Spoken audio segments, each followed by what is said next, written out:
লাগবে না, সমাজ পরিচালনায় ধর্ম লাগবে না, সংবিধানে ধর্ম লাগবে না, রাষ্ট্রের শীর্ষ পর্যায়ে ধর্ম লাগবে না, ইউনিয়ন অফিসে ধর্ম লাগবে না, সংসদে ধর্ম লাগবে না, সিটি কর্পোরেশনে ধর্ম লাগবে না। ধর্ম থাকবে ব্যক্তি জীবনে, তুই তোর ধর্ম তোর ঘরে পালন কর, রাষ্ট্রে ধর্ম লাগবে না। আমরা বলি না ইসলাম তো আল্লাহ এজন্য দেন নাই, ইসলাম আল্লাহ কেন দিয়েছেন? আল্লাহ বলেন হুয়াল্লাযী আরসালা রাসূলাহু বিল হুদা, তিনি আল্লাহ তার রাসূলকে দুনিয়াতে প্রেরণ করেছেন বিল হুদা, হেদায়েত দিয়ে। আর কি দিয়ে পাঠিয়েছেন? ওয়াদিনিল হাক্কি, তিনি আল্লাহ তার রাসূলকে একটা সত্য ধর্ম দিয়ে পাঠিয়েছেন, সেই সত্য ধর্মের নাম ইসলাম। প্রশ্ন হলো, তিনি আল্লাহ তার রাসূলকে সত্য ধর্ম দিয়ে কেন পৃথিবীতে পাঠিয়েছেন? লিইয়ুযহিরাহু আলাদ দীনি কুল্লিহি, মানুষের বানানো তন্ত্র মন্ত্রকে পায়ের তলায় পিষ্ট করে আল্লাহর জমিনে ইসলাম প্রতিষ্ঠার জন্য আল্লাহ তার রাসূলকে প্রেরণ করেছেন। দেখেন আল্লাহ বলেছেন লিইয়ুযহিরাহু আলাদ দীনি কুল্লি। ইহুদিবাদ, খ্রিস্টবাদ, বৌদ্ধ, সনাতন, গণতন্ত্র, সেকুলারিজম, কমিউনিজম, সমাজতন্ত্রবাদ, জাতীয়তাবাদ, সবাইকে পায়ের তলায় পিষ্ট করে সবচেয়ে বিজয়ী যে শক্তি হবে, ওই শক্তির নাম ইসলাম। বলেন ওই শক্তির নাম, মুখ খুলে বলেন ওই শক্তির নাম। এবার আমি ভারত উপমহাদেশের ইতিহাস খুব সংক্ষেপে আপনাদেরকে শোনাই। খুব সংক্ষেপে ইতিহাস শুনিয়ে আমি পরে সামনের দিকে গিয়ে আমার আলোচনা শেষ করব। আপনারা জানেন আমাদের ভারত উপমহাদেশ দীর্ঘকাল পর্যন্ত মুসলমানরা শাসন করেছে। 1803 সালে আপনারা জানেন মুঘল সম্রাট ফিরোজ শাহ থেকে এদেশের শাসন ক্ষমতা ছিনিয়ে নিয়েছিল কারা? এদেশের শাসন ক্ষমতা ছিনিয়ে নিয়েছিল ইংরেজরা, ব্রিটিশ। কারা? বলেন না কারা? আজকে দেখেন আমাদের চিন্তা চেতনায় গোলামি কতটুকু, আজকে আমাদের চিন্তা চেতনায় গোলামি কতটুকু বুঝেন? আজকে আমরা ইংল্যান্ডে গেলে নিজেকে অন্য লেভেলের ভাবি। আজকে আমরা ইংল্যান্ডে, লন্ডনে যেতে পারলে, বার্মিংহাম, ম্যানচেস্টার, লিভারপুল, এই শহরগুলোর সিটিজেনশিপ পেলে আমরা নিজেকে ধন্য মনে করি। অথচ আমি সবসময় বলি এরা চোরের বাচ্চা চোর, এরা ডাকাতের বাচ্চা ডাকাত। কারণ এরা ধনী হয়েছে, এদের বাপদাদারা ধনী হয়েছে আমাদের দেশের সম্পদ চুরি করে। এরা ধনী হয়েছে আমাদের ভারত উপমহাদেশের সম্পদ। বলেন না আমাদের ভারত উপমহাদেশের সম্পদ। আপনাদেরকে আমি সংক্ষেপে ইতিহাস বলি। ভারত উপমহাদেশে মুঘল সাম্রাজ্যের, ভারত উপমহাদেশে মুসলমানদের সর্বশেষ যে শাসন ব্যবস্থা ছিল, এই শাসন ব্যবস্থার নাম ছিল মুঘল সম্রাট, মুঘল সাম্রাজ্য। আমরা বাবরের কথা জানি, আমরা হুমায়ুনের কথা জানি, আমরা আওরঙ্গজেবের কথা জানি, আমরা শাহজাহানের কথা জানি, আমরা বাদশাহ আলমগীরের কথা জানি। ওনারা সব হলেন মুঘল সাম্রাজ্যের সেনাপতি, সুলতান ছিলেন। ওনাদের পূর্বপুরুষ ছিল তৈমুর লং। আপনারা জানেন ওনাদের বাবর, যে মুঘল সাম্রাজ্য আমাদের ভারত উপমহাদেশে এসেছে, ওই যে বাবর বলেন, উনি কিন্তু ভারত উপমহাদেশের ছিলেন না। ওনার জন্মস্থান ছিল সমরকন্দ, অর্থাৎ তৈমুর লং। সমরকন্দের একটা এলাকা আছে, এটার নাম হলো আমিরে ঘুর, যেখানে অর্ধ পৃথিবীর দুর্দর্শ শাসক তৈমুর লং, যিনি তাতার ছিলেন, চেঙ্গিস খানের বংশধর ছিলেন, কিন্তু তিনি মুসলমান ছিলেন, কালেমা পড়ে মুসলমান হয়েছিলেন। তবে তিনি যুদ্ধক্ষেত্রে অনেক সময় কোরআন সুন্নাহর বিপরীত কাজ করতেন। মুসলমান ছিলেন, তিনি অর্ধ পৃথিবী শাসন করেছিলেন তৈমুর লং। পারে সমরকন্দের একটা জায়গা আছে আমির ঘুর, অর্থাৎ ওখানে তৈমুর লং, অর্থাৎ লং মানে ল্যাংলা, এক যুদ্ধে তিনি আহত হয়ে ল্যাংলা হয়ে গিয়েছিলেন, এজন্য তিনি লং। তিনি সমরকন্দ থেকে 90,000-এর বাহিনী নিয়ে দিল্লিতে অভিযান পরিচালনা করেছিলেন। তৎকালীন যদি আপনি সমরকন্দ, এটা হলো বর্তমান উজবেকিস্তান, একটা নদী আছে, এটার নাম হলো, একটা দরিয়া আছে, এটার নাম হলো আমু দরিয়া। আমাদের ফিকহের পরিভাষায় বলা হয় মা ওয়ারাউন নাহরি, অর্থাৎ এক পাশে হলো তিরমিজ, ইমাম তিরমিজি রাহিমাহুল্লাহ যে শহরে জন্মগ্রহণ করেছেন, এক পাশে হলো তিরমিজ আর আরেক পাশে হলো আফগানিস্তান। এর মধ্যবর্তী একটা নদী আছে আমু দরিয়া।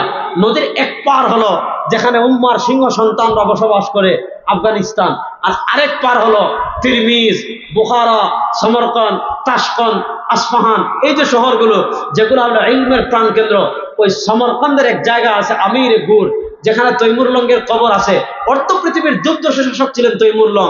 তিনি 90,000 বাহিনী নিয়ে তৎকালীন সময়, আপনি যদি সমরকন্দ থেকে ভারত আসতে চান, আপনি আফগানিস্তান হয়ে আপনারা দেখবেন পাকিস্তান আফগানিস্তানের সীমান্তে একটা বিশাল পর্বতমালা আছে, এটাকে বলে হিন্দুকুশ পর্বতমালা। আপনি বিমানে গেলে, আপনি যদি বিমানে ওইদিকে উড্ডয়ন করেন, হিন্দুকুশ পর্বতমালার বরফ দেখা যায়। ওই বিশাল হিন্দুকুশ পর্বত পাড়ি দিয়ে আপনি প্রথমে আফগানিস্তান আসতে হবে, আফগানিস্তান থেকে পাকিস্তান হয়ে আপনি ভারত পাড়ি দিয়ে দিল্লিতে আসতে হতো, অনেক কষ্টের পথ। এজন্য ওই সময় কেউ দিল্লি জয়ের স্বপ্ন দেখতো না। কিন্তু তৈমুর লং এতটা স্ট্রং ছিলেন, তৈমুর লং এতটা শক্তিশালী ছিলেন, তিনি সমরকন্দ থেকে 90,000-এর বিশাল বাহিনী নিয়ে ওই হিন্দুকুশ পর্বত পাড়ি দিয়ে তিনি দিল্লি অভিযান পরিচালনা করেছিলেন।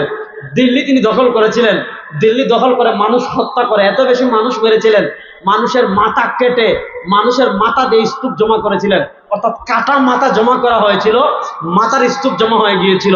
ওই তৈমুর লংয়ের বংশধর ছিলেন বাবর, তার মাধ্যমে আমাদের ভারত উপমহাদেশে মুঘল সাম্রাজ্য কি হয়েছিল, চালু হয়েছিল।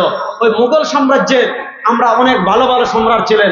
আমরা আওরঙ্গজেবের কথা জানি, বাদশাহ আলমগীর, কুমারে তাহার পড়াইতো এক মৌলবী দিল্লির, আমরা ছোটবেলায় কবিতা পড়েছিলাম। তার মাধ্যমে আমাদের ফিকহে হানাফি অনেক প্রসিদ্ধ একটা কিতাব আল ফতোয়া আল হিন্দিয়া, আল ফতোয়া আল আলমগিরিয়া। বাদশাহ আলমগীর অনেক আল্লাহর ওলি ছিলেন, অনেক বড় বুজুর্গ ছিলেন। আবার এর বিপরীতে আমরা দেখি বাদশাহ আকবর ছিল, যে দ্বীন ইলাহি বানিয়েছিল। আমরা বাদশাহ শাহজাহান, এরা কত অপচয়কারী ছিল, সে তার বউয়ের জন্য তাজমহল বানিয়েছে, রাষ্ট্রের হাজার হাজার কোটি টাকা নষ্ট করেছে, অথচ তার বউয়ের কবরে তাজমহল বানানোর কোনো দরকার ছিল না। এগুলো চাষ্ট অপচয়। এবং মুসলমানদের পতনের একটা আলামত হলো, ইহুদি খ্রিস্টানরা যখন ভারত উপমহাদেশ দখলের ষড়যন্ত্র করতেছে, মুসলমানরা তখন বউয়ের কবরে তাজমহল বানাইছে। চিন্তা করেন আমাদের চিন্তা। তো আপনারা জানেন ইস্ট ইন্ডিয়া কোম্পানি ব্যবসার নামে আমাদের দেশে এসেছিল। আপনারা বিরক্ত হচ্ছেন না তো? কথা বলা, বাস্তব জীবনে বহু শুনছেন, এগুলা শুনেন। ইস্ট ইন্ডিয়া কোম্পানি আমাদের দেশে ব্যবসার নামে এসেছিল। যেমন ধরো ফ্যাসিস্ট আওয়ামী লীগের আমলে ব্যবসায়ীদের দৌরাত্ম্য বেড়েছিল। সালমান এফ রহমান একজন ব্যবসায়ী, দরবেশ বাবা, হ্যাঁ, উনি সাহি হাদিস মানত, সাহি হাদিস, রাষ্ট্রের হাজার হাজার কোটি টাকা পাচার করছে সাহি হাদিস দিয়ে। এগুলার আনলিমিটেড জুতা দিয়ে বেড়ানো দরকার, এই দরবেশ গুলার, বুঝছেন, আনলিমিটেড। সে কি বলছে জানেন? যে সহি হাদিসে তো ভুল নাই, তবে কোরআনে কিছু ভুল আছে। ভুল না, সমস্যা আছে। আল্লাহ এদেরকে হেদায়েত দান করুন। আজকে তার আলে হাদিস নিয়ে কথা কম না, এজন্য ওইদিকে যাচ্ছি না। কথা ভালো করে বুঝুন, আগামী বছর আসলে বলবো না ইনশাআল্লাহ। এখন আমি আজকে গুরুত্বপূর্ণ যে বিষয় আমি মগজ ধুলাই করতেছি যুবকদের, ভালো করে বুঝেন। ইস্ট ইন্ডিয়া কোম্পানি ব্যবসার নামে আসলো। ইস্ট ইন্ডিয়া কোম্পানি ব্যবসার নামে এসে আজকে যেমন আমরা লন্ডন যাই, আমেরিকা যাই, কাতার যাই, কুয়েত যাই, ফ্রান্স যাই, জার্মান যাই, ইতালিতে যাই, স্পেন যাই, তৎকালীন যুগে তারা আসতো আমাদের দেশে চাকরি করার জন্য। তো নাবিক একজন ছিলেন, পর্তুগিজ একজন নাবিক ছিলেন, তার নাম ছিল বাস্কো দা গামা। তিনি পর্তুগাল থেকে একটা নৌপথ আবিষ্কার করেছিলেন ভারতে আসার জন্য। এই তাদের আমাদের দেশে আসা শুরু হলো ব্যবসার নামে। আস্তে আস্তে আস্তে আস্তে আস্তে আস্তে আস্তে আস্তে এরা কুটির নির্মাণ করতে থাকলো, একের পর এক মার্কেট নির্মাণ করতে থাকলো, একের পর এক বাজার নির্মাণ করতে থাকলো, একের পর এক বাজার তৈরি করতে থাকলো, ব্যবসা প্রচার হতে থাকলো। আস্তে আস্তে সৈন্য আনলো, তাদের নিরাপত্তার জন্য সৈন্য আনতে থাকলো। আস্তে আস্তে আস্তে আস্তে আস্তে আস্তে আস্তে ক্ষমতাতে গাদ্দার তৈরি করে, ধীরে ধীরে ধীরে ধীরে টাকা দিয়ে, পয়সা দিয়ে বিভিন্ন গাদ্দার তৈরি করে 1803 সালে এই ভারত উপমহাদেশে মুসলমানদের যে 700 বছরের শাসন ছিল, সেটার পতন ঘটিয়ে ক্ষমতা নিল ইংরেজ। ক্ষমতা নিল কারা? যাক, লম্বা সময় সংক্ষেপে বলছে। এক সময় শাহ আব্দুল আজিজ মুহাদ্দিস দেহলভী রাহিমাহুল্লাহ, উনি ভারতকে দারুল হার্ব ঘোষণা দিলেন। বললেন, আজ থেকে এই ভারত মুসলমানদের আবাসভূমি না, যত মুসলমান আছো সব মুসলমানের উপর ব্রিটিশের বিরুদ্ধে জিহাদ করা ফরজ। সব মুসলমানের জন্য ব্রিটিশের বিরুদ্ধে জিহাদ করা, বলেন না, সব মুসলমানের জন্য ব্রিটিশের বিরুদ্ধে জিহাদ করা ফরজ। জিহাদ শুরু হলো। 100 বছর, 100 বছর, 200 বছর, 300 বছর, 400 বছর। 1803 সালে ক্ষমতা গেল। 1857 সালে আপনারা জানেন, 1857 সালে সিপাহী বিপ্লব হলো, অর্থাৎ ব্রিটিশের বিরুদ্ধে একটা সর্বাত্মক যুদ্ধ হলো। 1857 সালে সিপাহী বিপ্লব। দেখেন, দুনিয়ার নিয়ম হলো, জালেম যদি একবার বিজয়ী হয়ে যায়, বিজয়ী হলে তার জুলুমের মাত্রা বেড়ে যায়। দেখেন, আওয়ামী লীগ 2008 সালে যখন ক্ষমতা এসেছিল, 2008 থেকে 13 পর্যন্ত জুলুম কম ছিল। 13তে যখন বিনা ভোটে নির্বাচিত হলো, জুলুম বাড়লো। 1800 যখন রাতের ভোটে আবার নির্বাচিত হলো, জুলুম বাড়লো। তো 1857 সালে সিপাহী বিপ্লবে কাসিম নজরুল রহিমাল্লাহ অংশগ্রহণ করেছিলেন, রশিদ আহমদ গাঙ্গুহি রহিমাল্লাহ নেতৃত্ব দিয়েছিলেন, হাজী ইমদাদুল্লাহ মুহাজির মক্কি রহিমাহুল্লাহ অংশগ্রহণ করেছিলেন। তো 1857 সালের সিপাহী বিপ্লব, মনোযোগ মুসলমান, 1857 সালের সিপাহী বিপ্লবে যখন মুসলমানরা পরাজিত হলো, মুসলমানদের সাথে অন্যান্য বাহিনীর অন্যান্য ধর্মের লোকেরাও ছিল, নেতৃত্ব দিয়েছিল মুসলমানরা। 1857 সালের সিপাহী বিপ্লব যখন ব্যর্থ হলো, ইহুদি খ্রিস্টানদের, ইংরেজদের অত্যাচার মুসলমানদের উপর আরো তুমুল ভাবে বেড়ে গিয়েল। এমন অবস্থা হয়েছে, দেখা যেত আলেমদেরকে বন্দি করে বস্তায় ভরে মুখ সেলাই করে আলেমদেরকে বস্তা সহ সমুদ্রে ফেলে দিত। কড়াইয়ে তেল গরম করতো, একটা বড় কড়াইয়ে কয়েক লিটার না বিশাল তেল গরম করতো। তেল যখন টকবক টকবক টকবক টকবক টকবক করতো, আলেমদের হাত পা বেঁধে তেলে ফেলে দিত। আপনি দিল্লির গ্র্যান্ড ট্রাঙ্ক রোডের কথা জানেন? দিল্লির গ্র্যান্ড ট্রাঙ্ক রোডে যতগুলো গাছ ছিল, প্রত্যেক গাছে ইংরেজরা এক একজন আলেমকে হত্যা করে তাদের লাশ ঝুলিয়ে রাখত। মাসের পর মাস যেত, রোদ বৃষ্টি হতো, আলেমের লাশ ঝুলে থাকতো, দুর্গন্ধ বের হয়ে যেত, লাশ নামাতো না ব্রিটিশ। কেন? মানুষ যাতে ভয় পায়, ব্রিটিশের বিরুদ্ধে জিহাদের কথা না বলে, ব্রিটিশের বিরুদ্ধে সংগ্রামের কথা না বলে, ব্রিটিশের বিরুদ্ধে আন্দোলনের কথা না বলে, ব্রিটিশের বিরুদ্ধে ঐক্য না হয়, ঐক্যবদ্ধ না হয়, এজন্য তারা এই ষড়যন্ত্র করেছিল। 1857 সালের সিপাহী বিপ্লবের পর, মনোযোগ, 1857 সালের সিপাহী বিপ্লবের পর ব্রিটিশের সাথে সম্মুখ যুদ্ধ করার মতো সামর্থ্য মুসলমানদের আর ছিল না। ব্রিটিশের সাথে সম্মুখ জিহাদ করার মতো সামর্থ্য মুসলমানদের আর ছিল না। এখন কাসিম নানতবী রাহিমাহুল্লাহ, হাজী রশিদ আহমদ গাঙ্গুহি রাহিমাহুল্লাহ, আমাদের আকাবিরদের একটা বিশাল জামাত, যারা ব্রিটিশ বিরোধী আন্দোলনের নেতৃত্ব দিয়েছিলেন, যারা সিপাহী বিপ্লবে নেতৃত্ব দিয়েছিলেন, তারা দেখলেন যে আমরা তো এখন আর ব্রিটিশের বিরুদ্ধে জিহাদ করতে পারবো না, আমরা তো এখন আর ব্রিটিশের বিরুদ্ধে আন্দোলন করতে পারবো না, আমরা তো এখন আর ব্রিটিশের বিরুদ্ধে সংগ্রাম করতে পারবো না, কিন্তু মিশন তো বন্ধ রাখা যাবে না। আমরা যদি না পারি, অন্তত আমাদের পরবর্তী প্রজন্ম যারা আসবে তাদের কাছে তো এই চেতনা পৌঁছিয়ে দিতে হবে, এই বার্তা পৌঁছিয়ে দিতে হবে, এই মিশন পৌঁছিয়ে দিতে হবে, যাতে আমরা যদি দুনিয়া থেকে চলেও যাই, তারা যখন বড় হবে ব্রিটিশের সাথে তারা আপোষ করবে না, ব্রিটিশের সাথে তারা মাথা মতো করবে না। ব্রিটিশের বিরুদ্ধে আমরা জিহাদের যে পতাকা উড্ডীন করেছিলাম, ওই পতাকা তারা উড়াবে, ব্রিটিশের বিরুদ্ধে সংগ্রাম করবে, জিহাদ করবে, জীবন দিবে, রক্ত ঝরাবে। কি করা যায় এই চেতনা পরবর্তী প্রজন্মের কাছে পৌঁছানোর জন্য? কি করা যায়? আমাদের আকাবিরে দেওবন্দ চিন্তা করলেন একটা মাদ্রাসা করব। আরে ঠিক না বলেন? সুবহানাল্লাহ, জোরে বলেন, কিপটামি করেন না, জোরে বলেন। কাসিম নানতবী রাহিমাহুল্লাহ মাদ্রাসা প্রতিষ্ঠার চিন্তা নিয়ে রাত্রে ঘুমিয়েছেন। সুবহানাল্লাহ পড়েন। কাসিম নানতবী রাহিমাহুল্লাহ মাদ্রাসা প্রতিষ্ঠার চিন্তা নিয়ে রাত্রে ঘুমিয়েছেন। স্বপ্নে সরওয়ারে দু আলম তাজদারে মদিনা জনাবে মুহাম্মদুর রাসূলুল্লাহ সাল্লাল্লাহু আলাইহি ওয়াসাল্লামের দিদার নসিব হয়ে গিয়েছে। পৃথিবীতে একটা স্বপ্ন 100% সত্য, কোনো সন্দেহ নাই। ইমাম তিরমিজি রাহিমাহুল্লাহ তিরমিজি সানের কিতাব রুইয়া হাদিস এনেছেন। নবী করিম সাল্লাল্লাহু আলাইহি ওয়াসাল্লাম বলেন, আমার উম্মতেরা শোনো, মান রাআনি ফিল মানামি ফাকাদ রাআনি ফাইন্না শাইতানা লা ইয়াতামাসসালু বি, মান রাআনি ফিল মানামি ফাকাদ রাআনি ফাইন্না শাইতানা লা ইয়াতামাসসালু বি। যে ব্যক্তি আমাকে স্বপ্ন দেখবে, আমার যে ইয়তীম উম্মাহ স্বপ্নে আমাকে দেখবে, ফাকাদ রাআনি, সে আমাকেই দেখবে। কেন? ফাইন্না শাইতানা লা ইয়াতামাসসালু বি, শয়তান কখনো নবীর আকৃতি ধারণ করতে পারে। কাসিম নানতবী রাহিমাহুল্লাহকে নবী করিম সাল্লাল্লাহু আলাইহি ওয়াসাল্লাম জিজ্ঞেস করেন, কাসিম তোমার চেহারা পেরেশানি দেখা যায়, কারণ কি? উনি বলে, ইয়া রাসূলুল্লাহ, আমরা তো এখন সামর্থ্য নাই যুদ্ধ করার, আমরা চিন্তা করছি একটা মাদ্রাসা প্রতিষ্ঠা করব, এই মাদ্রাসায় যারা পড়বে এক একটা বুলেট হবে, এরা ব্রিটিশের সাথে কখনো আপোষ করবে। নবী করিম সাল্লাল্লাহু আলাইহি ওয়াসাল্লাম স্বপ্নে কাসিম নানতবী রাহিমাহুল্লাহকে বলেন, কাসিম আসো। নবী করিম সাল্লাল্লাহু আলাইহি ওয়াসাল্লাম স্বপ্নে দাগ দিয়েছেন লাঠি দিয়ে, খুদ সাকে কাউসার নে রাখি मैं खाने की बुनियाद हा। আপনি তাড়ায় দারুম দেওবন্দে পাবেন আছে, खुद साके কাউসার নে রাখি मैं खानों की बुनियाद हा। কাসিম নানতবী রাহিমাহুল্লাহকে স্বপ্নে নবী করিম দাগ দিয়ে বলেছেন, ও কাসিম, আমি লাঠি মোবারক দিয়ে দাগ দিয়ে গেলাম, ওই দাগের ভিতরে তুমি মাদ্রাসা প্রতিষ্ঠা করো। তাহাজ্জুদের সময় কাসিম নানতবীর ঘুম ভেঙে যায়, কাসিম নানভী ঘুম থেকে উঠে দৌড় দিয়ে গিয়ে দেখেন আল্লাহ নবী ইসলাম লাঠি মুবারক দিয়ে দাগ দিয়ে গিয়েছেন, দাগ স্পষ্ট দেখা যায়, দাগ স্পষ্ট দেখা যায়।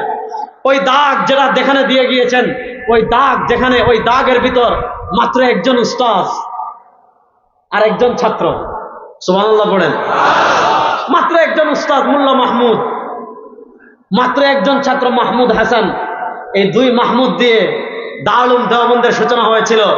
সাহারানপুরের দেওবন্দ নামক অজপাড়া গায়ের সাত্তা মসজিদের নিচে সরওয়ার দু আলম লাঠি মুবারক দিয়ে চিহ্ন দিয়ে গিয়েছিলেন।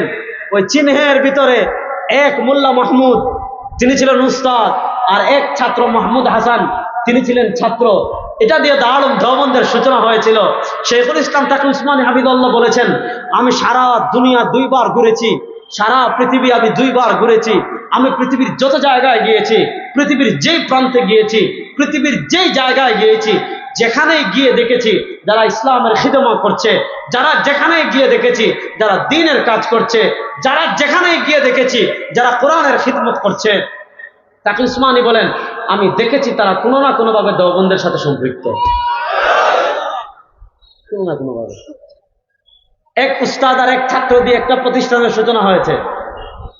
আজকে কুড়িগ্রাম কত মাদ্রাসা, আজকে রংপুর কত মাদ্রাসা, আজকে আমেরিকায় যান কই মাদ্রাসা পাবেন, দারুল নিউ ইয়র্ক বিশাল মাদ্রাসা।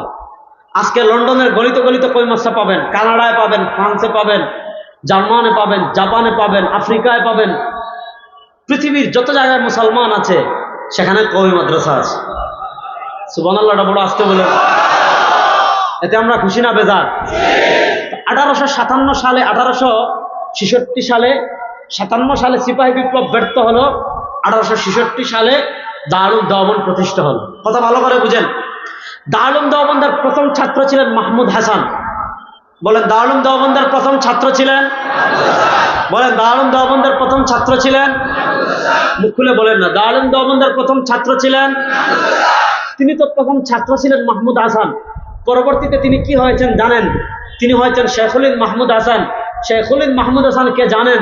ব্রিটিশ বিরোধী আন্দোলনের অন্যতম যে যুদ্ধ আপনারা জানেন, অন্যতম যে আন্দোলন রেশমি রুমাল আন্দোলন, রেশমি রুমাল আন্দোলনের নেতৃত্ব কে দিয়েছিলেন? রেশমি রুমাল আন্দোলনের নেতৃত্ব দিয়েছিলেন ওই যে দেওবন্দের প্রথম ছাত্র শেখুল হিন্দ মাহমুদ হাসান দেওবন্দি রাহিমাহুল্লাহ। তাকে ব্রিটিশরা রেশমি রুমাল আন্দোলনের নেতৃত্ব দেওয়ার কারণে একটা দ্বীপ আছে, মাল্টার দ্বীপ, ওই মাল্টার দ্বীপে শেখুল হিন্দ মাহমুদ হাসান দেওবন্দি রাহিমাহুল্লাহকে বন্দী করে রেখেছিল। আজকে দেওবন্দের ফরজন যারা এখানে এসেছেন, দেওবন্দের পরিচয় কোন মাদ্রাসায় পড়ুয়া তালিবুল ইলম যারা এখানে এসেছেন, তাদেরকে বলবো আমাদের পূর্বসূরি যারা, অনেকে বলে আরে তোমরা এত আকাবির আকাবির আকাবির আকাবির কেন করো? আমরা এজন্য করি আমাদের আকাবির কাসিম নানভী, আমরা এজন্য করি আমাদের আকাবির হযরত শেখুল হিন্দ মাহমুদ হাসান দেওবন্দি, আমরা এজন্য করি আমাদের আকাবির শেখুল আরবি ওয়াল আজম সৈয়দ হুসাইন আহমদ মাদানী। আরে তোমাদের আকাবির এজন্য নয়, তোমাদের আকাবির বিন সালমান হতে পারে, তোমাদের আকাবির ইসরায়েলের দালাল হতে পারে, আমাদের আকাবির ব্রিটিশ বিরোধী জাহাজের নেতৃত্ব দিয়েছেন, এজন্য আমরা আকাবির আকাবির করি।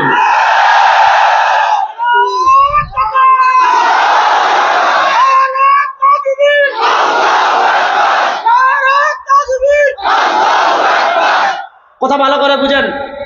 হযরত শেখুল হিন্দ মাহমুদ হাসান দেওবন্দি রাহিমাহুল্লাহকে ব্রিটিশরা বন্দী করে, তার সাথে ছিলেন শেখুল আরবি ওয়াল আজম সৈয়দ হুসাইন আহমদ মাদানী নব্বরাল্লাহু মারকাদাহু, উস্তাদ এবং শাগরিদ।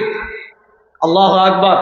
হযরত মাদানী রাহিমাহুল্লাহ লিখেছেন আসিরানে মাল্টা, তালিবুল ইলমরা এটা সংগ্রহ করে পড়বেন, এটা বাংলা পাওয়া যায়। কারা কারা পড়বেন দেখি হাত তুলেন তো। সবাই পড়বেন তো ইনশাআল্লাহ? অনেকে বলে আলেমরা কি করে, তোমার মাথা করে। ব্রিটিশের বিরুদ্ধে জিহাদ করেছেন আলেমরা, পাকিস্তান প্রতিষ্ঠার আন্দোলনের নেতৃত্ব দিয়েছেন আলেমরা। দেখো না আলেমরা কি করে, আলেমরা কি করে ইতিহাস বলতেছি, ভালো করে শুনেন। এই ব্রিটিশ থেকে বাংলাদেশ পর্যন্ত এসে আমার আজকের আলোচনা শেষ। এতটুকু সময় না দিলে আমি কিন্তু মাইক ছাড়বো না আজকে, ভালো করে বুঝেন। আর বেশি সময় নেই, আমার মাত্র 8-10 মিনিট আছে মনে হয়, আমি শেষ করছি, ভালো করে বুঝেন। আমি যেটা বলতে চাচ্ছি, হযরত শেখুল হিন্দ মাহমুদ হাসান দেওবন্দি রাহিমাহুল্লাহকে বন্দী করে আসির এই মাল্টার দ্বীপে নিয়ে গিয়েছে শীতের রাতে। শীতের রাতে এরা কি করতে জানেন? রড গরম করে, রড গরম করতে করতে করতে করতে করতে করতে করতে করতে যখন লাল হয়ে যেত, হযরত শেখুল হিন্দ মাহমুদ হাসান দেওবন্দি রাহিমাহুল্লাহ জামা খুলে তার পিঠে সেকা দিত, তার কোমরে সেকা দিত। হযরত শেখুল হিন্দ রাহিমাহুল্লাহ গুস্ত খসে পড়ে চর্বি বের হয়ে যেত। বলতো, ও মাহমুদ, শুধু বলো ব্রিটিশের বিরুদ্ধে আর ফতোয়া দিব না, ব্রিটিশের বিরুদ্ধে আর জিহাদের কথা বলবো না, তোমাকে মুক্তি দিব। আমাদের আকাবিররা এত কষ্ট করেছেন। হযরত শেখুল হিন্দ মাহমুদ দেওবন্দি রাহিমাহুল্লাহ যখন ইন্তেকাল করেছেন, তাকে যখন গোসল দেওয়ানো হয়েছে, দেখা গিয়েছে তার পুরো শরীরে, পিঠে, কোমরে কোথাও গোশত নাই। জিজ্ঞেস করা হলে গোশত গেল কোথায়? হযরতরা বলেন, শোনো, তাকে যখন মাল্টার কারাগারে বন্দি করে রাখা হয়েছিল, ব্রিটিশরা লোহার এত সেকা দিয়েছিল, তার পুরো শরীরে গোশত খসে পড়ে গিয়েছে। এত কষ্ট করেছেন আমাদের আকাবির। তা আপনারা জানেন, ব্রিটিশের বিরুদ্ধে আমাদের আকাবিরদের এই ঐতিহাসিক ত্যাগের কারণে 1947 সালে ব্রিটিশ বিদায় নিল। কত সালে? 1947-এর আগে আওয়ামী লীগের আমলে যেমন ইসকন অনেক সুবিধা পেয়েছে, মনে হয়তো দেশ ইসকনের, হিন্দু ইসকনের মনে হইতো না। ব্রিটিশের আমলে হিন্দুরা জমিদারি করত, মুসলমানদেরকে অত্যাচার করত, জুলুম করত, এরা সুবিধা পেত। রবীন্দ্রনাথ ঠাকুর আজকে আমাদের প্রেরণার কবি। এরা ব্রিটিশের দালাল ছিল। ব্রিটিশের কি ছিল? আর আমাদের কাজী নজরুল কি লিখেছিলেন? শালা দেশ ছাড়বি কিনা বল, নইলে কিলের ছুটে হাল করিব জল। আর আজকে তুমি রবীন্দ্রনাথ মারাও। হ্যাঁ, উনি কি লিখেছিলেন? শালা দেশ ছাড়বি কিনা বলেন না, শালা দেশ ছাড়বি কিনা। তিনি আমাদের জাতীয় কবি, আমাদের প্রেরণার কবি। ভালো করে বুঝেন, হিন্দুরা মুসলমানদের অত্যাচারে, মুসলমানরা হিন্দুদের অত্যাচারে অতিষ্ঠ হয়ে 1947-এ ব্রিটিশ যাওয়ার আগে আন্দোলন হয়েছে যে আমরা আর হিন্দু মুসলমান একসাথে থাকবো না, হিন্দুদের আলাদা দেশ হবে, মুসলমানদের আলাদা রাষ্ট্র হবে। ভালো করে শুনেন, মুসলমানদের আলাদা রাষ্ট্র হলো পাকিস্তান, হিন্দুদের আলাদা রাষ্ট্র হলো হিন্দুস্তান। মুসলমানদের আলাদা রাষ্ট্র বলেন, আলাদা রাষ্ট্র। পাকিস্তানের দুই ভাগ ছিল, এক ভাগ ছিল পূর্ব পাকিস্তান আমরা, আর আরেক ভাগ ছিল পশ্চিম পাকিস্তান। শোনেন, 1947-এ যখন পাকিস্তান প্রতিষ্ঠার আন্দোলন হয়, তখন পাকিস্তান প্রতিষ্ঠার আন্দোলনের স্লোগান কি ছিল? পাকিস্তান প্রতিষ্ঠার আন্দোলনের স্লোগান ছিল, পাকিস্তান কা মতলব কিয়া লা ইলাহা ইল্লাল্লাহ। বলেন না, পাকিস্তান প্রতিষ্ঠার আন্দোলনের, যেমন আজকে আপনি কখনো আমরা সবাই অমুক সেনা, তমুক সেনা, নেতামুদের অমুক জীব, এই জীব, কোথাও কিছু বলেন না। 1947-এ যখন পাকিস্তান প্রতিষ্ঠা হয়, তখন পাকিস্তান প্রতিষ্ঠার সময় মুসলমানদের মুখে মুখে একটা কথা ছিল, পাকিস্তান কা মতলব কিয়া লা ইলাহা ইল্লাল্লাহ। জোরে বলেন না, লা ইলাহা ইল্লাল্লাহ। এবার বুঝেন, 47-এর দেশ হয়েছে লা ইলাহা ইল্লাল্লাহর উপর। বলেন, 47-এর দেশ হয়েছে কিসের উপর? বলেন না, 47-এর দেশ হয়েছে কিসের উপর? লা ইলাহা ইল্লাল্লাহর উপর। আপনারা জানেন 1947-এর সম্ভবত 14 আগস্ট অথবা 13 আগস্ট অথবা 15 আগস্ট, 14 আগস্ট না, 14 আগস্ট পাকিস্তান হলো। দেখেন, আলেমদেরকে আপনি পাবেন না, কারণ আপনার চুকে ইহুদিদের চশমা, এর জন্য আলেমদেরকে পান না। শুনেন, 47-এর 14 আগস্ট যখন মুসলমানদের আলাদা আবাসভূমি হয়, পতাকা কারা তুলেছিলেন জানেন? পশ্চিম পাকিস্তানের প্রথম পতাকা তুলেছিলেন আল্লামা শাব্বির আহমদ উসমানী রাহিমাহুল্লাহ, যিনি কে ছিলেন? দেওবন্দের প্রথম ছাত্র হযরত শেখুল হিন্দ মাহমুদ হাসান দেওবন্দির ছাত্র হযরত শাব্বির আহমদ উসমানী, যিনি ফাতহুল মুলহিমের লেখক। আর আমাদের বাংলাদেশের পূর্ব পাকিস্তানে প্রথম পতাকা তুলেছিলেন হাকিমুল উম্মত, মুজাদ্দিদে দ্বীন ও মিল্লাত, আল্লামা আশরাফ আলী থানভী রাহিমাহুল্লাহর আপন ভাগিনা, শেখুল হাদিস আল্লামা আজিজুল হক নব্বরাল্লাহু মারকাদাহু অন্যতম উস্তাদ আল্লামা জফর আহমদ উসমানী থানভী। তাহলে বলেন, ব্রিটিশের বিরুদ্ধে আন্দোলনের নেতৃত্ব দিয়েছেন আমাদের আকাবির, পাকিস্তান প্রতিষ্ঠার আন্দোলনের নেতৃত্ব দিয়েছেন আমাদের আকাবির, প্রথম পতাকা উত্তোলন করেছেন আমাদের আকাবির। এই দেশ কখনো ইসলামের বিরুদ্ধে ছিল না, বরং এই দেশ হিন্দুস্তান থেকে আলাদা হয়েছে লা ইলাহা ইল্লাল্লাহর উপর ভিত্তি করে। সুতরাং এই দেশের ধর্ম সংবিধানে সেকুলারিজম থাকতে পারে না। এই দেশের সংবিধান হবে লা ইলাহা ইল্লাল্লাহ। এই দেশের সংবিধান হবে লা ইলাহা ইল্লাল্লাহ। এবার নাস্তিকরা পেশ লাগাইছে কোথায়, আমি আপনাদেরকে বুঝাই। 1947 সালে পাকিস্তান হলো, বড় আশা এবং বর্ষা নিয়ে পাকিস্তান হয়েছিল। 47 থেকে 71 এই সংক্ষিপ্ত সময় পাকিস্তানের ক্ষমতায় যারা ছিল, তারা আমাদের অধিকার দেয় নাই, তারা আমাদের উপর জুলুম করেছে, অত্যাচার করেছে। এই অত্যাচারের কারণে 1971-এর মুক্তিযুদ্ধ হয়েছে। একটা কথা যুবকরা একদম ক্লিয়ার করে মাথায় বসাবেন, 1971-এর মুক্তিযুদ্ধ কশ্চিনকালে ইসলামের বিরুদ্ধে ছিল। বড় আসতে বললেন, 1971-এর মুক্তিযুদ্ধ কশ্চিনকালেও ইসলামের বিরুদ্ধে ছিল। জোরে বলেন। 1971-এর মুক্তিযুদ্ধ ছিল পাকিস্তানের জুলুমের বিরুদ্ধে। বলেন 1971-এর মুক্তিযুদ্ধ ছিল পাকিস্তানের জুলুমের। এজন্য দেখেন, আপনি মুক্তিযুদ্ধের যতগুলো আনুষ্ঠানিক নথিপত্র আছে, আপনি মুজিবনগর সরকারের ঐতিহাসিক 6 দফা দেখবেন, আপনি 1969-এর গণঅভ্যুত্থান দেখবেন, আপনি 1970-এর নির্বাচন দেখবেন, আপনি মুজিবনগর সরকারের 6 দফা বলেন, গণঅভ্যুত্থান বলেন, আপনি 1970-এর নির্বাচনী দফা বলেন, নির্বাচনী ইশতেহার বলেন, কোথাও আপনি সেকুলারিজম পাবেন না, কোথাও আপনি ধর্মনিরপেক্ষতা পাবেন না। বরং আপনি মুজিবনগর সরকারের মুক্তিযুদ্ধের ঐতিহাসিক 6 দফায় কি পাবেন? সাম্য, মানবিক মর্যাদা, সামাজিক ন্যায় বিচার। কয়টা পাবেন? 3টা। বলেন কয়টা? 1 নম্বর সাম্য, বলেন 1 নম্বর, 2 নম্বর সামাজিক মর্যাদা, 3 নম্বর ন্যায় বিচার। এই 3টা মূলনীতিকে সামনে রেখে মুক্তিযুদ্ধ হয়েছে। এই 3টা মূলনীতির কারণে মুক্তিযুদ্ধ হয়েছে। এই দেশের মুক্তিযুদ্ধ, 1971-এর মুক্তিযুদ্ধ কখনো ইসলামের বিরুদ্ধে ছিল? বলেন 1971-এর মুক্তিযুদ্ধ কখনো ইসলামের বিরুদ্ধে ছিল? কিন্তু 71-এর পর 72-এ, যুবকরা ইতিহাস ভালো করে বুঝবেন, 72-এ শেখ মুজিবুর রহমান যখন ক্ষমতায় এলেন, গণফোরামের কামাল, পেটমোটা কামাল, এই কামালের মাধ্যমে আমাদের দেশের প্রথম সংবিধান লেখা হলো।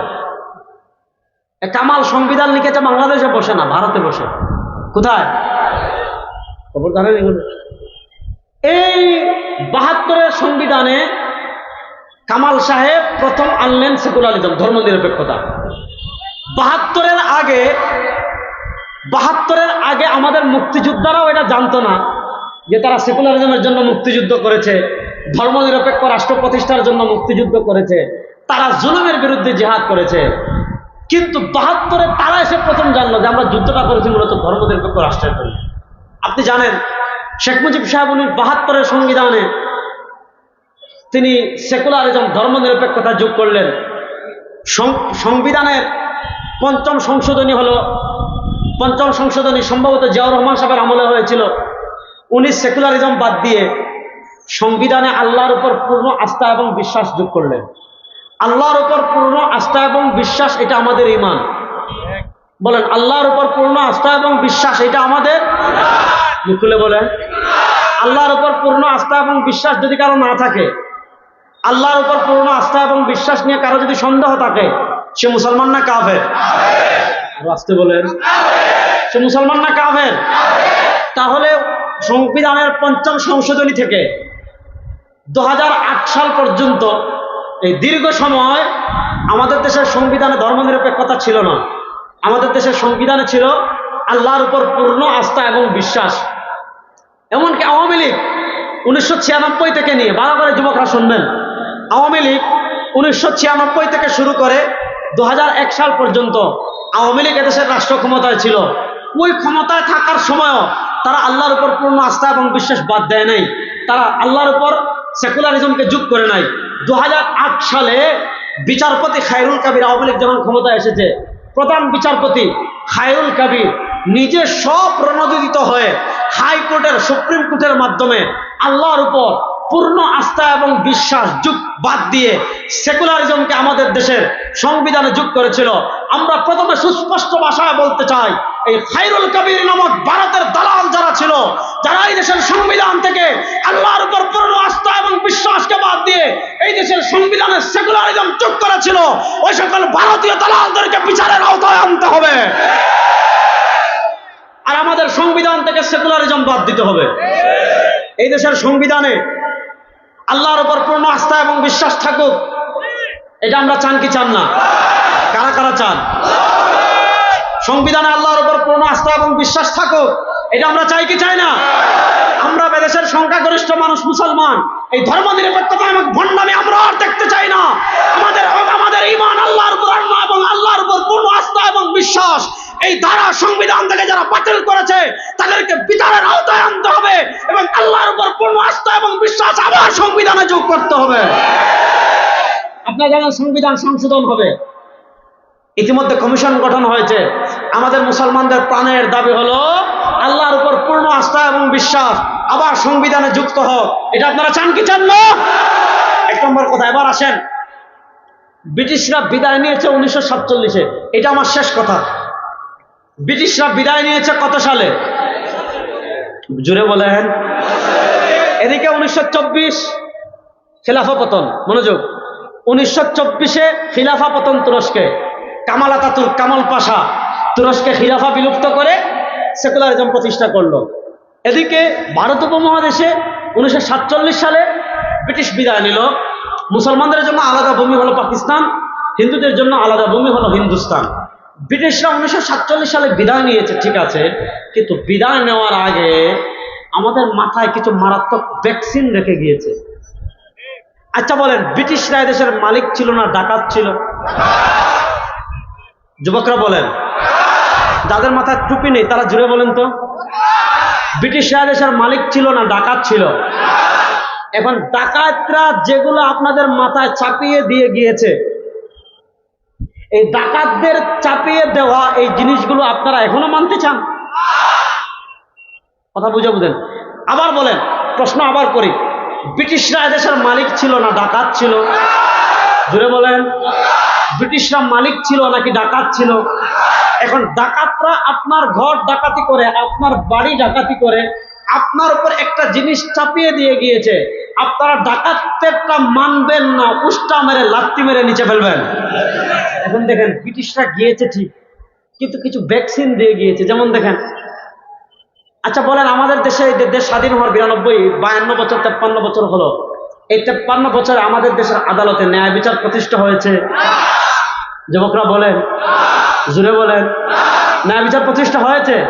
হয় না। এবার কথা বুঝেন, ইসলামের দণ্ডবিধি 3 প্রকার। কয় প্রকার? জুড়ে বলেন। বিরক্ত হয়ে গেছেন? ইসলামের দণ্ডবিধি কয় প্রকার বলেন সবাই? 1 নম্বর হুদুদ, মুখলে বলেন, হুদুদ, কিসাস, তাজিরাত। ইসলামী দণ্ডবিধি কয় প্রকার? হুদুদ, বলেন না, হুদুদ, কিসাস, তাজিরাত। হুদুদ, কিসাস, তাজিরাত। যার মাথায় টুপি নাই এমন একজন দাঁড়িয়ে বলেন তো, ইসলামের দণ্ডবিধি কয় প্রকার? এই যে একজন টুপি খুলে ফেলছেন বলার জন্য। যাক, ইসলামের দণ্ডবিধি কয় প্রকার? 3 প্রকার, হুদুদ, কিসাস, তাজিরাত। এর বিপরীত দেখেন, ব্রিটিশ আমাদেরকে দণ্ডবিধি দিয়েছে 2 প্রকারের। একটা হলো ফৌজদারি, আদালত দেওয়ানি। দেখেন, আপনি ব্রিটিশের নাগপাশ থেকে মুক্তি লাভ করেছেন 1947-এ। ব্রিটিশ 1947-এ বিদায় নিয়েছে, কিন্তু ব্রিটিশের চাপিয়ে দেওয়া বিচার ব্যবস্থা, ব্রিটিশ আমাদেরকে দেওয়ানি এবং ফৌজদারি আদালত দিয়ে গিয়েছে, দণ্ডবিধি দিয়ে গিয়েছে।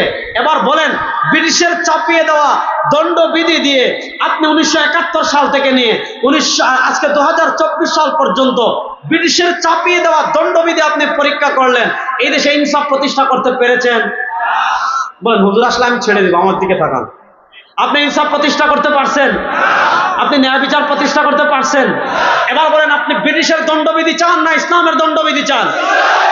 বলেন, আপনি ব্রিটিশের বিচার ব্যবস্থা চান না ইসলামের বিচার ব্যবস্থা চান? এবার আসেন, আমি দণ্ডবিধি দেখালাম, আরেকটা জিনিস দেখাই, এটা দেখাই শেষ করবো। আপনি আসেন অর্থনীতি। একটা রাষ্ট্রের মৌলিক সবচেয়ে গুরুত্বপূর্ণ যে অংশ, এটার নাম ইকোনমিক্স, অর্থনীতি। দেখেন, আপনি আওয়ামী লীগের আমলে গল্প শুনেছেন পদ্মা সেতু, আপনি গল্প শুনেছেন মেট্রো রেলের, আপনি গল্প শুনেছেন এলিভেটেড এক্সপ্রেসের, কিন্তু আপনি জানেন না আমাদের রাষ্ট্র আওয়ামী লীগ বৈদেশিক ঋণ করেছে $100 বিলিয়ন। কত টাকা? 100 মিলিয়ন না, 100 বিলিয়ন। কত বিলিয়ন ডলার? 100 বিলিয়ন ডলার কোথা থেকে নিয়েছে? চায়না সবচেয়ে বেশি নিয়েছে, চায়না থেকে, আমেরিকা থেকে। ওই দিন আমি তালিকায় দেখলাম যে কাদের থেকে আমাদের রাষ্ট্র ঋণ করেছে। এই তালিকাটা চেক করে দেখলাম খুদ সৌদি আরব থেকেও ঋণ নিয়েছে। এবার দেখেন, এখানে যে এই 100 বিলিয়ন ডলার যে আমাদের রাষ্ট্রীয় ঋণ, মনোযোগ দিয়ে কথা বুঝেন, এই 100 বিলিয়ন যে রাষ্ট্রীয় ঋণ, এটা যদি প্রত্যেকের মাথায় ভাগ করে দেওয়া হয়, তাহলে রাষ্ট্রীয় ঋণ আমাদের প্রত্যেকের মাথা পিছু আছে 1.5 লাখ। কয় লাখ? রেজাউল করিম আবরার, তার মাথায় রাষ্ট্রীয় ঋণ 1.5 লাখ। আল্লামা আব্দুল বাসিত খান সিরাজ হাফিজাহুল্লাহ, আল্লাহ হযরতকে সুস্থতার সাথে দীর্ঘ নেক হায়াত দান করেন। তিনি অ্যাক্সিডেন্ট করেছেন, আপনারা জানেন, অসুস্থ মানুষ। আমরা আশা করি আল্লাহ এর মাধ্যমে আখিরাত তার মর্যাদা বুলন্দ করেছেন। আমাদের আকাবির ওনারা, আমরা তো ছোট মানুষ, আমি তো খুব ছোট মানুষ, হজরতের ছেলে বয়সে আমি, অনেক আদর করেন, মহব্বত করেন। আল্লাহ যেন আমাদের বড়দের ছায়াকে আমাদের উপর দীর্ঘ করেন। হজরত আসার পর হজরত যদি আমাকে অনুমতি দেন আমি 2 মিনিট বলবো, নাহলে আমার আলোচনা এখানেই শেষ। একজনে তাকবীর দেন।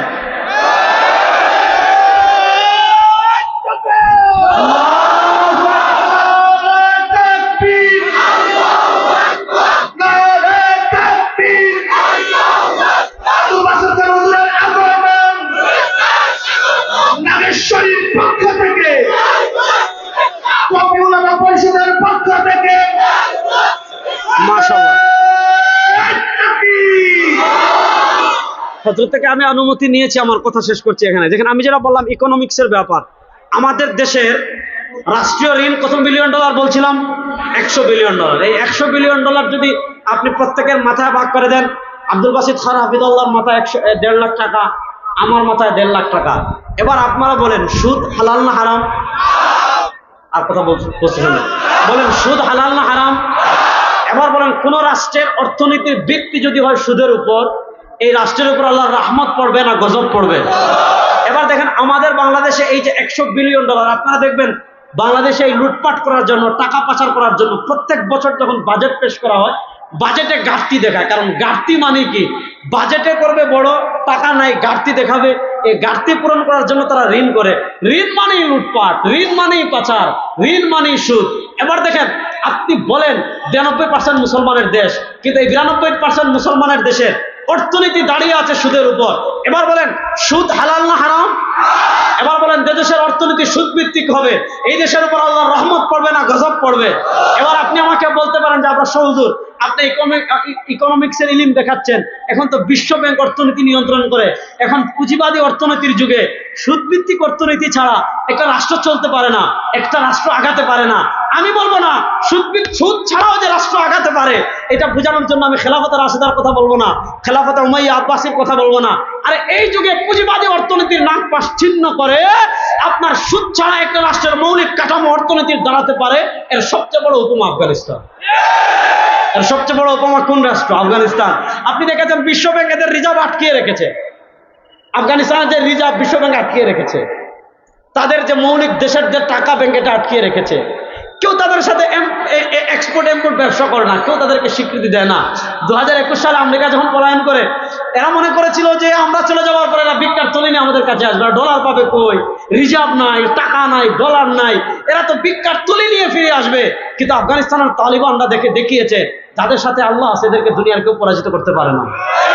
দেখেন বাংলাদেশের বাম ধারার মিডিয়া নিউজ করছে আল্লাহ আফগানিস্তানের রহমতের দ্বারা খনিজ সম্পদ এমন ভাবে খুলে দিয়েছেন যে আফগানিস্তানের অর্থনীতি যেভাবে আগাচ্ছে, আগামী কয়েক বছরের ভিতর আফগানিস্তানের মুদ্রা পৃথিবীর সবচেয়ে বড় হবে। তাহলে এবার বলেন আমাদের দেশের বিচার ব্যবস্থা ইসলাম আছে? আর এটা আসতে বলেন, আমাদের দেশের বিচার ব্যবস্থা ইসলাম আছে? আমাদের দেশের সংবিধানে ইসলাম আছে? আমাদের দেশের অর্থনীতিতে ইসলাম আছে? এবার বলেন ইসলাম ওই ব্রিটিশরা 1947 যাওয়ার আগে আমাদের মাথায় সেকুলারিজমের ভূত চাপিয়ে দিয়ে গিয়েছে। তারা বলেছে ইসলাম থাকবে মাজারে, তারা শিখিয়েছে ইসলাম থাকবে মাদ্রাসায়, তারা শিখিয়েছে ইসলাম থাকবে শুধু মসজিদে। তাহলে প্রশ্ন হলো ইসলাম যদি মাজারে থাকে, ইসলাম যদি উরুসে থাকে, ইসলাম যদি মাদ্রাসায় থাকে, রাষ্ট্র চালাবে কারা? তারা বলে রাষ্ট্র চালাবো আমরা। সংবিধান রচনা করবে কারা? বলে আমরা। অর্থনীতি চালাবে কারা? আমরা। শরিয়া এরপরে হলো আপনার সমাজে নেতৃত্ব দিবে কারা? আমরা। ইকোনমিক্সের আইন রচনা করবে কারা? আমরা। দণ্ডবিধি রচনা করবে কারা? আমরা। না, ইসলাম শুধু গড়ে থাকার জন্য আসে নাই, ইসলাম এসেছে অর্থনীতিতে বলেন, আইন আদালতে বলেন, সব সেক্টরে মানুষের বানানো কল্প মন্ত্রকে পায়ের তলায় পিষ্ট করে ইসলামকে বিজয় করার জন্য।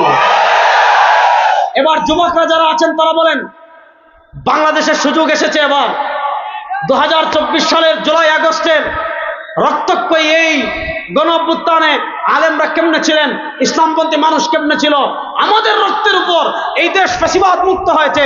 সুতরাং এইবার সময় এসেছে বাংলাদেশের রাষ্ট্রীয়ভাবে ইসলামকে আমরা বিজয়ী দেখতে চাই কি চাই না? কারা কারা ইসলামকে বিজয়ী দেখতে চান? বাংলাদেশে রাষ্ট্রীয়ভাবে ইসলাম প্রতিষ্ঠা হোক, আমরা চাই কি চাই না? বাংলাদেশের সংবিধানে আবার আল্লাহর উপর আস্থা বিশ্বাস ফিরে আসুক, আমরা চাই কি চাই না? বাংলাদেশের অর্থনীতিতে ইসলাম বিজয় হোক, আমরা চাই কি চাই না? সুতরাং আজ থেকে আমরা সব তন্ত্র মন্ত্র পায়ের তলায় পিষ্ট করে এই বাংলাদেশে ইসলাম বিজয়ের মেহনতের জন্য আমরা গাম জড়ানোর জন্য প্রস্তুত আছি তো ইনশাআল্লাহ। আল্লাহ আমাদের সবাইকে দিন বিজয়ের মেহনত করার তৌফিক দান করুন। আজ এই পর্যন্ত শায়েখ চলে আসছেন, আমি 4 মিনিট সময় বেশি নিলাম। শায়েখের কাছে আমি ক্ষমা প্রার্থনা করে আমার আলোচনা এখানে শেষ করছি। ইন আসাবতু ফামিনাল্লাহ ওয়া ইন আখতাতু ফামিন্নি ওয়া মিনাশ শাইতান। সুবহানাকাল্লাহুম্মা বিহামদিকা আশহাদু আল্লা ইলাহা ইল্লা আনতা আস্তাগফিরুকা ওয়া আতুবু ইলাইক। আসসালামু আলাইকুম ওয়া রাহমাতুল্লাহি ওয়া বারাকাতুহু।